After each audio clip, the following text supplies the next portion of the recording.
This is 1.2 part 2. In the previous section we talked about the behavior of functions, when a function is increasing, decreasing, when is it constant, what's a relative maximum, what's a relative minimum. In this second part we will talk about piecewise functions. Okay, so a piecewise function is when a function is given to us with different output formulas for different intervals of the domain. So let's look at a little example here. So this function has two different little formulas, negative x minus 2 for these values of the domain, for x's that are less than or equal to negative 1. It has another formula, 1/3 x plus 7/3, for another part of the domain, for x's bigger than negative 1. We have its graph right here on the right. If you notice, there is a breakpoint at x equals negative 1. So at x equals negative 1 right there, my graph is broken. There's a gap. Notice that the left part, so for x's that are less than negative 1, so for values of x that are to the left of negative 1, this is the formula that applies, negative x minus 2.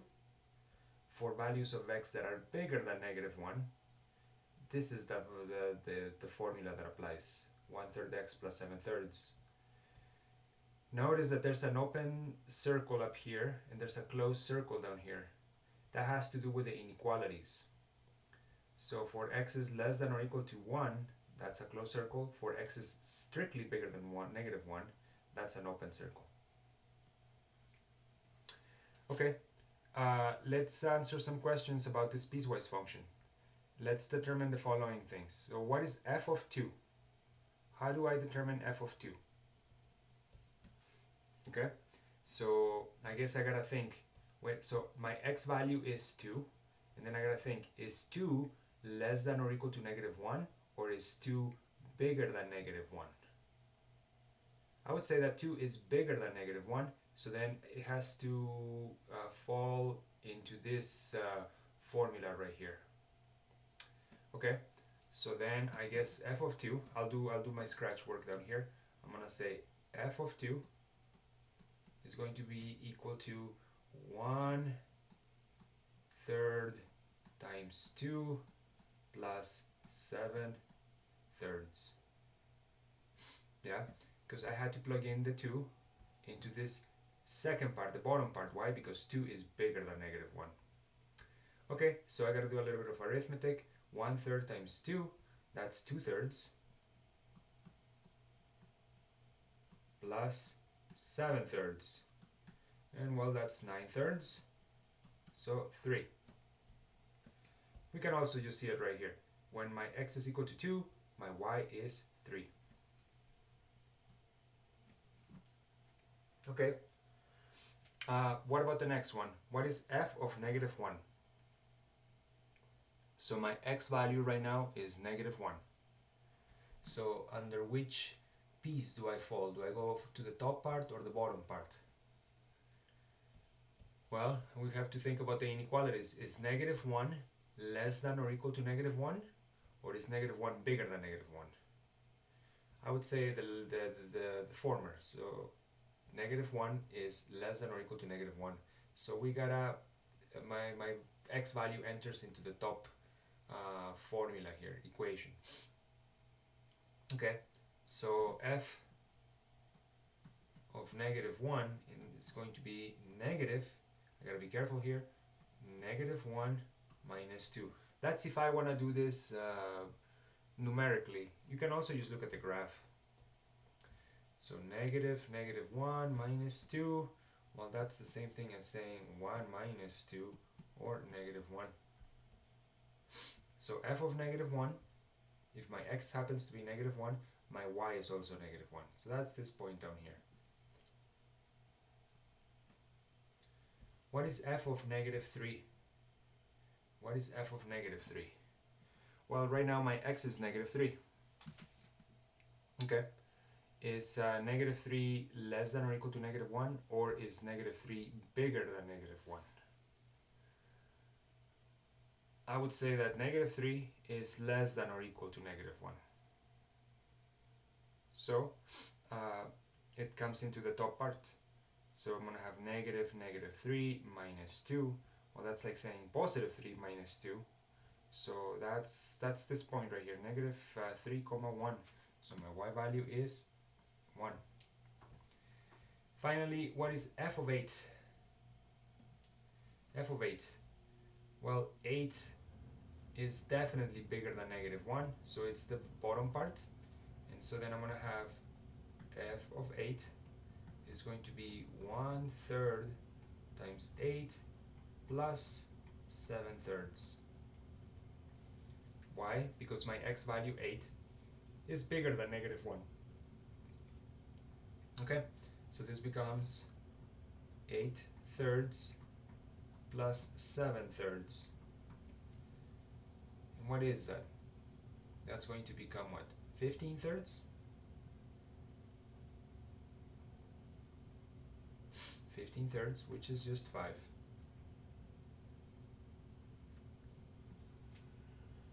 Okay, so hopefully, this will get a little bit harder as we go. Right now, the piecewise function was given to us, the graph was given to us, so it's easy to answer these things. In a second, we're going to have to come up with the graph on our own, or we might have to come up with the piecewise function on our own given the graph. Okay, so let's move on.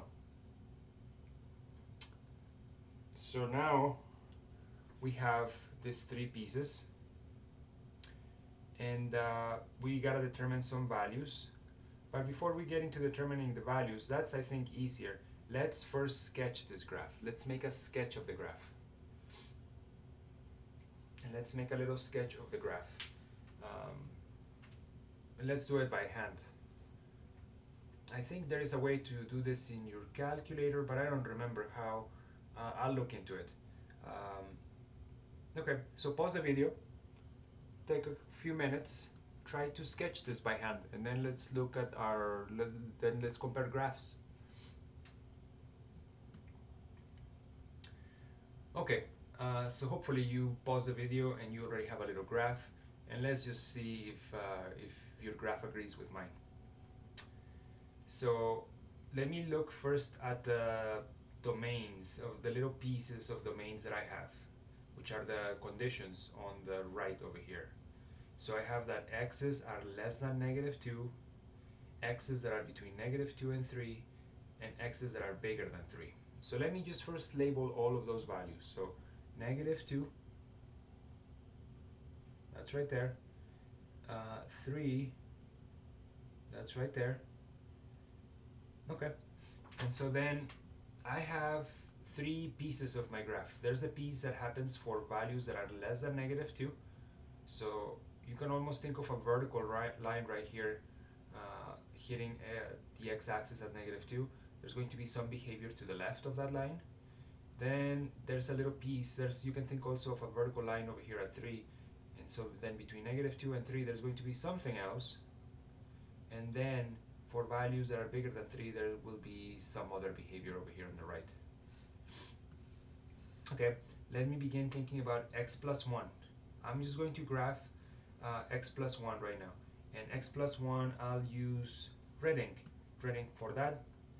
Or actually, I'm going to use black ink. So for x plus 1, let me think about this guy in black. So x plus 1. So that's just kind of what we got to think about is just y equals x plus 1. How do we graph that? We know how to graph that. We know that the slope is 1, and we know that the y-intercept is also 1. So y-intercept is 1. That's my b. And my slope, the number in front of my x, is 1 as well. So up 1 and over 1, down 1 and over 1, down 1 and over 1, and so on and so forth. Okay, so this is sort of my graph. And remember, this part right here only exists for x's that are less than negative 2. And think about the type of inequality that I'm dealing with. It's a strict inequality. So I should have an open circle. So this line keeps on going up to the right forever. So this line would just keep on going up this way and down that way, but right now this line only exists for values that are less than -2, so to the left of -2. So I really don't need these other points up here, and right here at -2, what I really have is an open circle. So there's an open circle right there.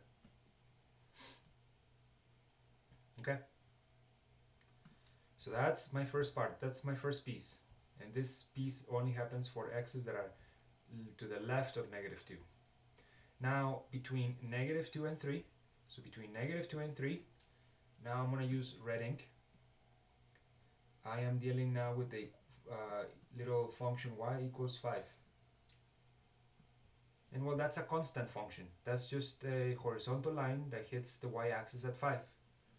Okay, so 1, 2, 3, 4, 5. Let's think about the types of inequalities that we're dealing with. We're dealing with less than or equal, less than or equal. So I'm going to use solid dots right there and a solid dot right there. So I am dealing with this little equation y equals 5, but that equation only exists between -2 and 3. Okay, the last one, the last piece, x squared. I'm going to use green ink for this one. Okay, so x squared. X squared is a parabola. It's a parabola that sort of looks something like this. Yeah, but this little parabola only exists in a particular, in our case, only for values of x that are bigger than 3. So if my x, let's just pretend that it happened to be equal to 3, and I plugged it into x squared, it would be 3 squared, which is 9. So if my x is 3, my y would be 9. But it's going to be an open circle. It's going to be an open circle. Why?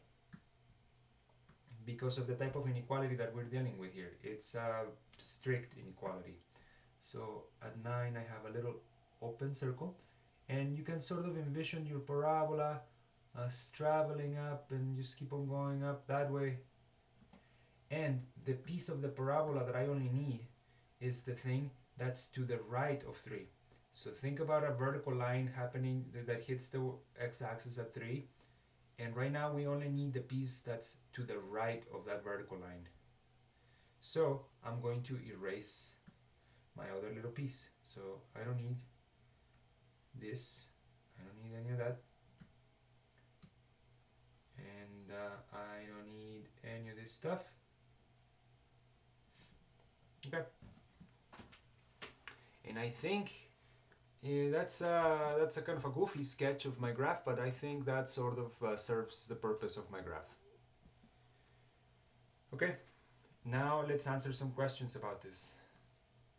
So by the way, I guess I should have said y equals x squared. Okay, what is f of -5? So my x is -5. So I have these 3 possible conditions. Is -5 less than -2? Is -5 between -2 and 3? Is -5 bigger than 3? Well, I think for sure the first part. So I'm going to say f of -5 is going to be -5 plus 1. That's -4. What is f of -3? What is f of -3? Well, f of -3 is still the first condition because -3 is less than -2. So that's going to be -3 plus 1, so that's -2. What is f of 0?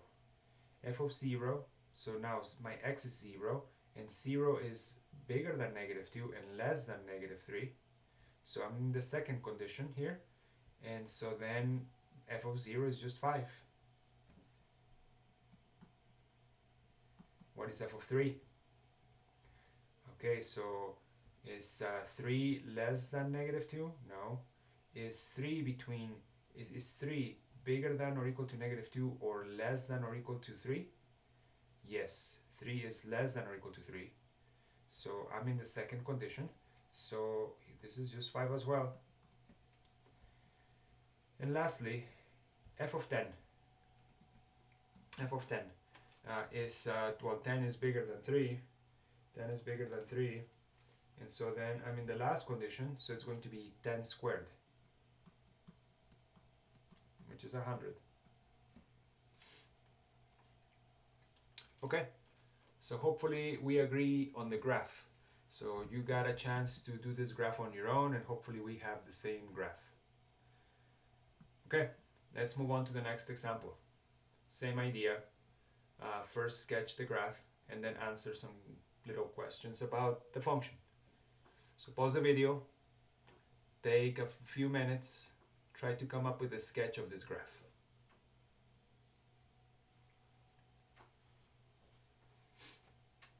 Alright, so hopefully you have a little graph sketched out. Let's see if how it compares to the one I'm going to sketch here. So I'm looking at the pieces of my domain right now. I have two pieces. One of them is that x's that are less than 3 and x's that are bigger than or equal to 3. Alright, so let me first just go to 3 first. So that's right there. Now imagine a vertical line that hits the x-axis right here at 3. Something's happening to the left, something's happening to the right. What's happening to the left? Well, to the left of 3, we have this business of 1/3 x plus 3. Let's graph that. So I'm going to use black ink for this one. So I have y equals 1/3 x plus 3. Okay, I know how to sketch this. I know my slope is 1/3, my y-intercept is 3. So let's make a little sketch of this line, and then we'll erase whatever pieces we do not need. So my y-intercept is 3, and the slope is 1/3. So up 1 and over 3, down 1 to the left 3. Okay, and up 1 and over 3, etc. So my graph goes through these 3 points, keeps on going down that way, and so on. Okay, let's think about the type of inequality that we have right now. It's a strict inequality. So right here at 3, so imagine there's a vertical line right there. This line right here should have an open circle. Okay, so let me make that happen. So this is an open circle right there. Okay. Good. Now let's think about the second part. For the second part, I'll use red ink. So this is y equals -x. Okay, so y equals -x. What does that graph look like? Well, the y-intercept right now is 0. And the slope is -1. So I go down 1 and to the right 1, down 1 and to the right 1, and so on and so forth. So my graph looks, let me see if I can sketch this kind of nicely. That's the wiggliest line you've ever seen, but that's okay. Sorry, it's kind of hard to sketch backwards. But let's just think. So we need that line only for values of x that are bigger than or equal to 3. So imagine there's a vertical line right here. Anything to the left of here we do not need. So I do not need any of this stuff. Thank goodness, because that's the ugly looking part of my graph. And so right here I would have a solid dot. And this thing keeps on going down that way. Okay, so that's y equals -x. And I think that is a good sketch of my graph. I mean, it doesn't have to be super pretty, but it captures the idea here. Okay, let's answer some questions. What's f of 0? What is f of 0 in this case? Well, 0 is definitely less than 3, so it comes into this part, on the top part. So it's going to be 1/3 times 0 plus 3. Well, that's just 3, because 1/3 times 0 is 0, and 0 plus 3 is 3. What's f of 3? Is 3 less than 3? No. Is 3 bigger than or equal to 3? Yes. So we're in the second part here. So then that's just going to become negative 3 because it's just going to be negative x. So negative 3. What's f of 7? F of 7, well, f of 7 is definitely bigger than or equal than 3. So second part again. So that's negative 7. Okay, so hopefully you get this idea of how to graph these piecewise functions. And I'm sorry about my wiggly lines. It's kind of difficult to write on my screen when my screen is perpendicular to my pencil, or when my screen is perpendicular to the ground. I don't know. It's kind of hard to explain.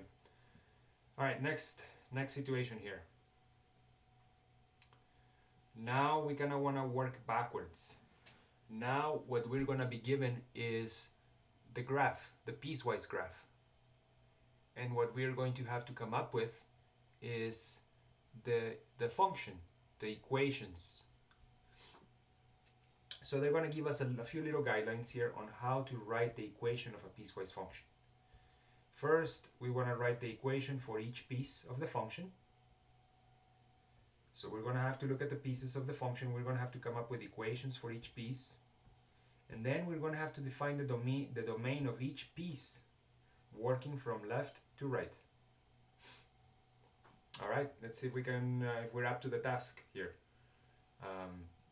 Let's write the function that corresponds to this piecewise function, and then let's determine the domain and the range of the function.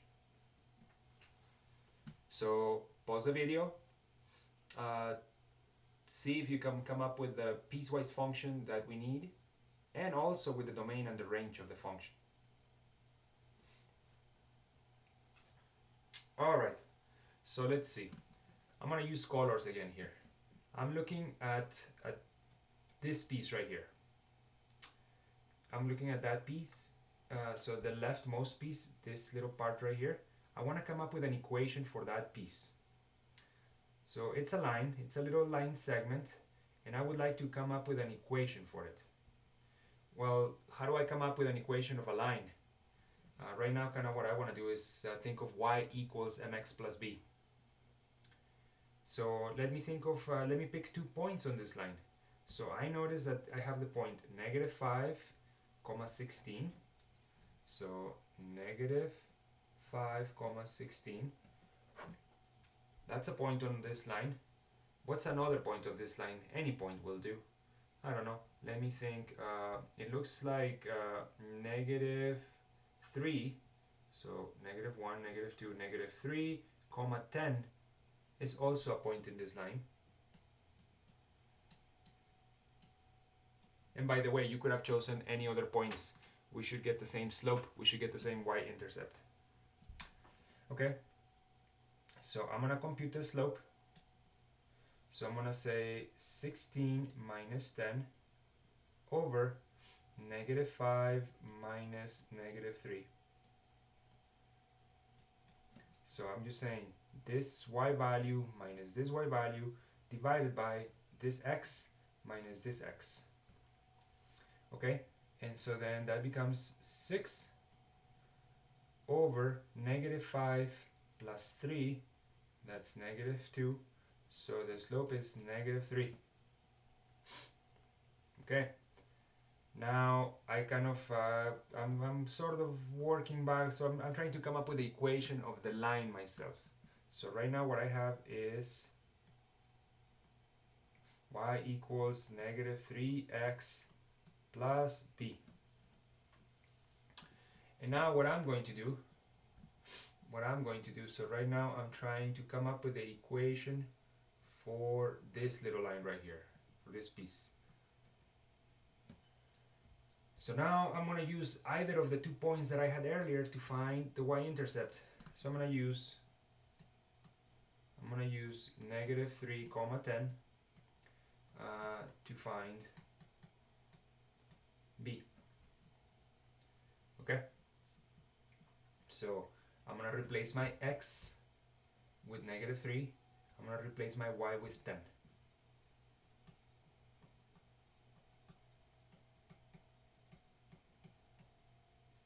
Okay, so then that says 10 equals 9 plus b, because negative 3 times negative 3 is positive 9.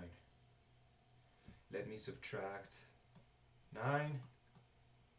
So 1 equals b. Alright, so I have the equation of this leftmost part.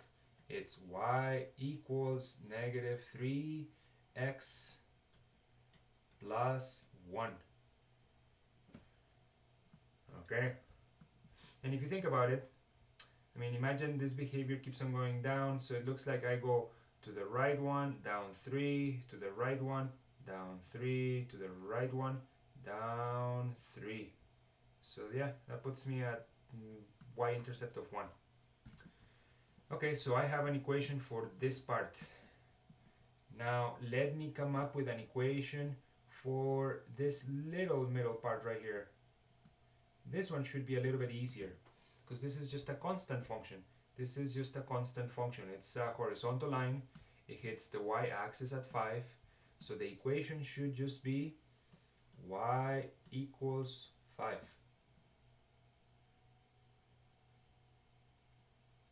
Hopefully you agree. The last part, we need an equation for this rightmost piece. Well, it's kind of the same process. I'm first going to pick 2 points that happen to kind of be on this line.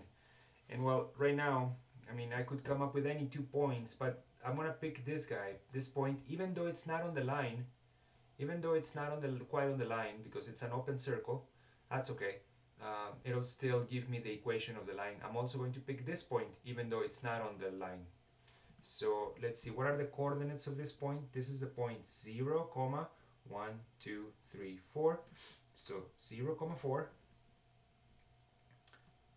0, 4, and that's convenient because guess what? That's a y-intercept. So that'll make our equation a little bit quicker to get. And then this point up here is 6. So 6, 1, 2, 3, 4, 5, 6. Actually, let's not use that point because that one's kind of an approximation. Let's use this one instead. 5, 1, 2, 3, 4, 5, 6. That's a more precise point. So 5, 6. So I'm using this point right here, 0, 4, and I'm using this point right here, 5, 6. Okay, let me find the slope. So I'm gonna say 4 minus 6. So this y minus that y divided by this x minus this x. 0 minus 5. Okay, so that's negative 2 over negative 5. And well, that's 2/5. Okay, so that's my slope. And so then I have the equation of this line. The equation is y equals 2/5 x plus 4. How do I know that the b is 4? How did I know that the b was 4? Well, because they gave me the point 0, 4. That's the y-intercept. It's a point on the y-axis. A line can only touch the y-axis once. There cannot be 2 y-intercepts because then it wouldn't be a function.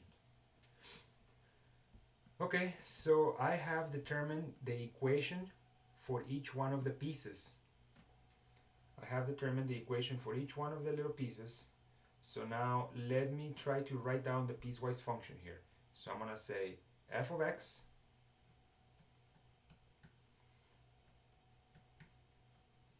I'm going to open a little bracket and I'm going to start from left to right. So the leftmost piece has the formula negative 3x plus 1. The middle piece is just 5. And the rightmost piece is 2/5 x plus 4. I'm going to put little commas because now I gotta put the little pieces of the domain that correspond. Okay, so let's think about the leftmost piece, negative 3x plus 1. So we already have that equation. And that equation, that little piece happens for values of x that are between -5 and -2. So between -5 and -2. And the -5 has so we're gonna say this. So this is for x's that are bigger than or equal to, or how do we say this? Let me, so x's that are, oops, this one's gonna be a strict inequality. So let me just write it down, then we'll think about it. So x is bigger than or equal to -5, and x is less than 2. So think about this inequality right here. Sorry, not 2, -2.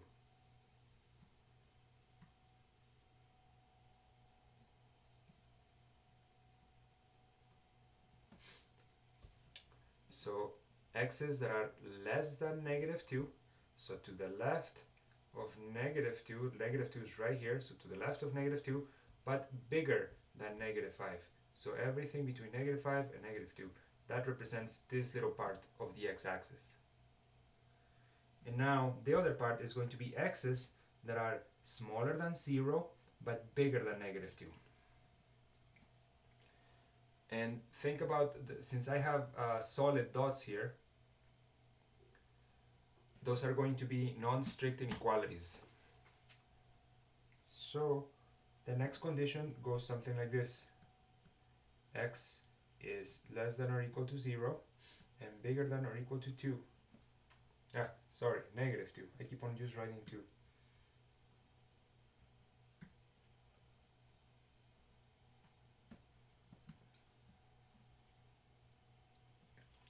The reason why these are strict inequalities, why these are less than or equal and less than or equal is because of this little solid dot.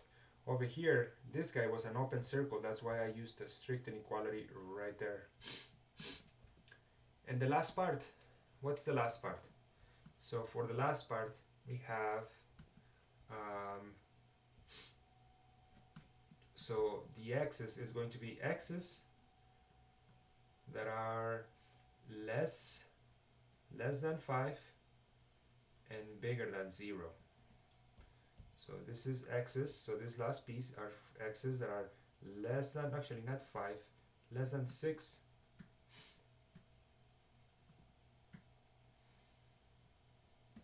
so x's that are less than 6 and bigger than 0.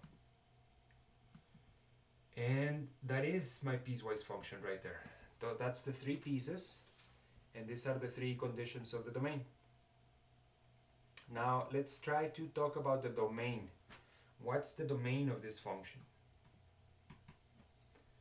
Well, the domain is, we're talking about the x values. How far to the left does my function go? Well, it looks like my function goes as far left as -5. How far to the right does my function go? It goes as far as 6. Yeah, and on the left I would use a bracket because this is a solid dot, and on the right I would use a parenthesis because this is an open dot. So I'm going to say that my domain right now is from -5 to 6. Okay, what about the range? How far down does my graph go? How far up does my graph go? And the range in this particular case is a little tricky. The domain is not too bad. The range is tricky because let's see, how far down does my graph go? Well, it looks like it goes as far down as whatever this y value is right here, 4. 4, not included. So parentheses, so 4. But then let's see, my graph increases. There's some overlap with things. My graph increases, but then look, right here between whatever this y value is, I don't know what this y value is, but let's see, let's just try to kind of, it's somewhere around there. So this y value, I don't know, we could say is something like 6.2 or something like that. I don't know, I'm just making that up. But between 6.2 and 7, there is no graph. You see, there is this little piece right here where there is no graph. or there is no y value. There is no y value that exists there. You see, like there is this little band right here where there is no y values. So what's my range? My range is kind of strange. In this case, it's going to, I don't know, I'm going to say, so from 4, so from down here from 4 all the way to, I don't know, let's say 6.2, and this is just kind of an approximation I'm using, parentheses, union, and then, so between 6.2 and 7, there was nothing, and then from 7 all the way to 16. 7 to 16, and 16 has a bracket because 16 is included. This one's tricky, this range. So how far down does it go? My graph goes as far down as 4, but it's not included. And then all the y values between 4 and about 6.2 are included. But then right there are around 6.2, and between 6.2 and 7 there's absolutely no y values. There's no other y values. And so then my graph picks up again, the y values pick up at 7, but it's not included, all the way to 16. And 16 is included, that's why it has a bracket. Strange range. So this is this definitely requires a little bit of practice. So if you didn't quite get what I got, you know, try to do it from scratch again. Give yourself the challenge. Try to come up with the equations. Try to come up with each little piece of the domain, and also try to wrap your head around the domain and the range of this function. All right, let's move on to another example here. This is the last example in this section. All right, it's a little application. Let's read it, and then I'll give you the chance to try it on your own, and then we'll work it out together. So Jenna's restaurant supply store has 20 feet of dividers to set off a rectangular area for storage of overstock materials. A corner of the store is used for the storage area. So there's going to be 2 walls because we're working with a corner. So 2 walls towards the back of the store. The partition only needs to form 2 sides of a rectangle. Remember, we have 20 feet of dividers. So express the floor area of the storage space as a function of the length of the partition. Oy, sounds kind of complicated, but I'm sure you can tackle it. I know you're up to the challenge. So pause the video. See if you can come up with a function for the floor area in terms of the length of the partition.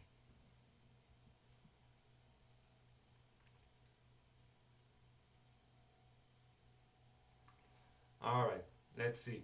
Let's see if we can answer this thing. I think a picture speaks 1,000 words.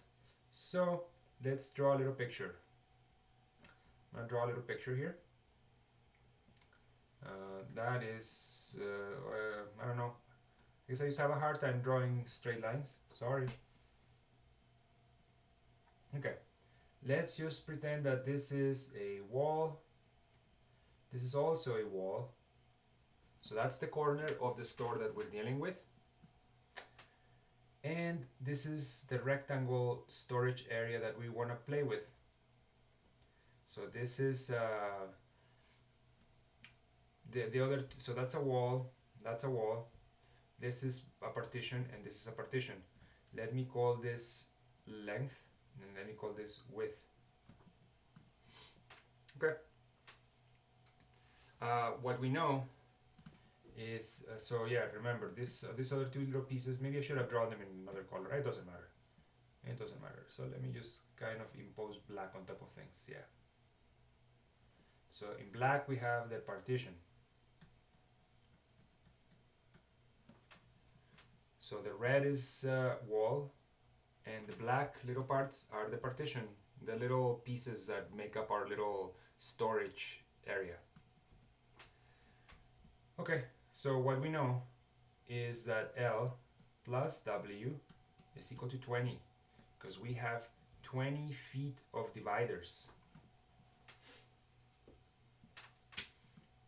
Or let me say here, not partition, dividers.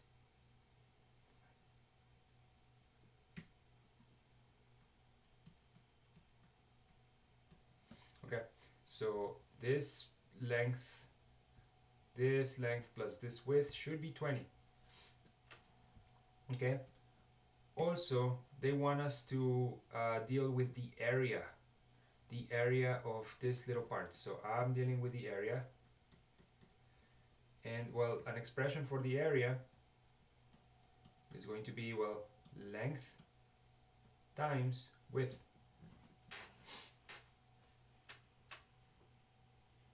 Yeah, and so our goal is to be able, so we want to express the area of the storage space is as a function of just length.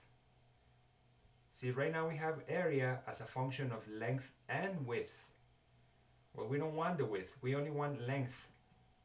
So we want to end up with some function that is going to kind of look like this, a of L, and it should only have L's, not L and W, so only L. So how do I make that happen? I'm going to have to do a substitution. Let me look at the top equation.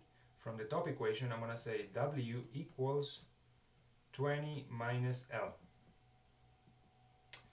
And then I'm going to replace it in here. So I'm going to say A is equal to L times, and now instead of writing W, I'm going to write 20 minus L.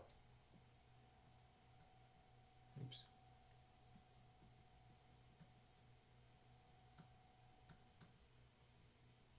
Okay, so then if I distribute L, so L then has to multiply 20 and it has to multiply negative L, so that becomes 20L minus L squared. And that's what I want.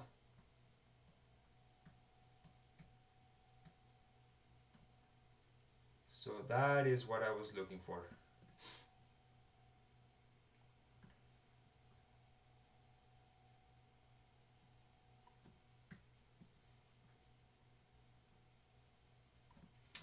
Okay, so, oops, sorry. So this is the expression for area in terms of length. Now, what's the domain of this function? Let's answer this part last. Let's first sketch the function. Let's first sketch this little function. I think if we can see the graph, it'll be easier to express, it'll be easier to determine the domain. Okay. Well, we would have to use a calculator to do this, or later on you'll discover that this is a parabola. This is just a parabola that opens downward. And it has two x-intercepts. It has an x-intercept at 0, and it has an x-intercept at 20. So let me kind of go to the sketch of the graph down here. I'm going to label this axis L. That is sort of my x. Instead of having an x-axis, I'm just going to be now the L-axis, the length.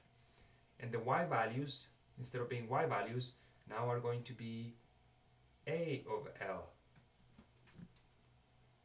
Yeah? So think about the dependency here.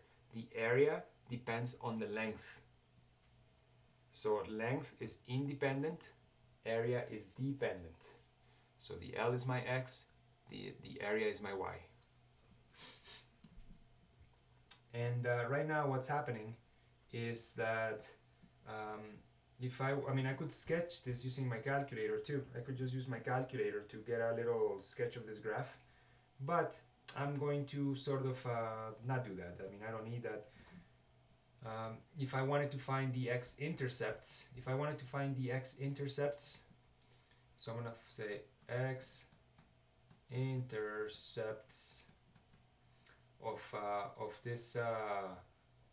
this function A of L equals, or I guess rather they're not called the x-intercepts anymore, they would be called the L-intercepts. because the L is now the x-axis. 20L minus L squared. I would have to set things equal to 0. And then, in order to solve that, I would use factoring. And so then, in order for this product to be equal to 0, L has to be equal to 0, or L has to be equal to 20. So it has two intercepts, one at 0. And let's pretend the other one is, let's see, 2, 4, 6. Let's say 20 is right there. Okay. And right at the middle, I guess that would be 10. I have, let's see.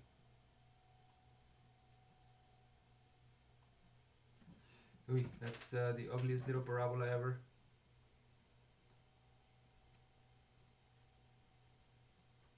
I don't know, something like that. And you'll discover that this is 100. Okay, so this is sort of what the graph looks like if I was to sketch it in this weird axis where the x-axis, or in this weird coordinate system where the x-axis is L and the y-axis is A of L. The domain of this function is from negative infinity to positive infinity. But let's see. Actually, let's think about the application here. So yeah, if I just sketch the graph, the domain is from negative infinity to positive infinity. But think about the situation here. So my y values represent area. So it doesn't make sense to have a negative area. So I'm only interested in where the area is positive. And well, the area is positive only between 0 and 20. So I'm going to say that the domain of this function is between 0 and 20. It also has to do with how much the dividers we have. We only have 20 feet of dividers. So we could use, the length could be 0, or it could be all the 20 dividers.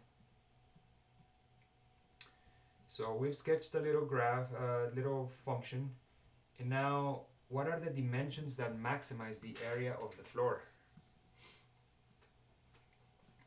So from the graph, you can sort of see that if the length is equal to 10, that's when we achieve the maximum area. And the maximum area happens to be 100 square feet, or yeah, it's 100 square feet. So what we're going to say is that if the length equals 10 and the width equals 10, then we achieve the maximum area, which is 100 feet squared. Okay, that's it for this section. Definitely practice with these piecewise functions, and I'll see you in the next section. Thank you.